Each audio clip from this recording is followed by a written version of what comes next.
Hi friends, எல்லாருக்கும் மதிய வணக்கம். எல்லோரும் எப்படி இருக்கீங்க? நல்லா இருக்கீங்களா?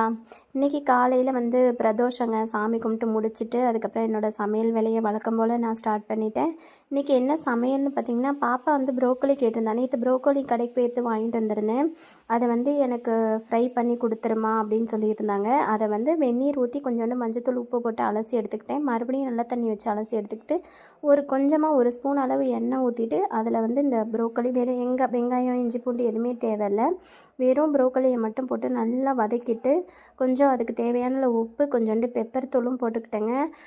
ரொம்ப வேக வைக்காமல் இருந்தால் அதோடய சத்துக்கள் போகாமல் அப்படியே இருக்கும் அப்படின்றதுக்காக ஒரு 3/4 பதம் தான் வேக விட்டேன். ஏன்னா ரொம்ப வேக விட்டால் கலரும் சேஞ்ச் ஆகிடும், அதுவும் இல்லாமல் அதோட சத்துக்களும் போயிடும். அதனால் நம்ம ஓரளவுக்கு 3/4 பதம் வெந்தால் போதும். காரத்துக்காக கொஞ்சோண்டு மிளகுத்தூள் மட்டும் போட்டுக்கிட்டேன். வேறு எதுவுமே தேவையில்லை. எண்ணெயுமே ரொம்ப கம்மியாக போட்டாச்சு. ஏன்னா எண்ணெய் அதிகமாக போட்டால் நல்லதில்லை இல்லையா? அதனால தான். அதுக்கப்புறம் சாப்பாடு சூடாக வடிச்சிட்டு நேற்று நைட்டு வச்ச சிக்கன் குழம்புமே வெறும் குழம்பா ஊற்றி பிசைஞ்சு வச்சுட்டு, அப்புறம் இந்த ப்ரோக்கோலி கொஞ்சம் நிறையா கொடுமா எனக்குன்னு சொல்லியிருந்தாங்க. அதனால் அப்படியே அதையும் வச்சுட்டு ஆரஞ்சு பழமும் கொஞ்சம் ப்ளூபெரியும் ட்ரை ப்ளூபெரி பேரிச்சம்பழம் வச்சுருக்கேன். காலைக்கு தோசை கறி குழம்பு. இவ்வளோ தான். வீடியோ பிடிச்சிருந்தால் லைக் பண்ணுங்கள், ஷேர் பண்ணுங்கள்.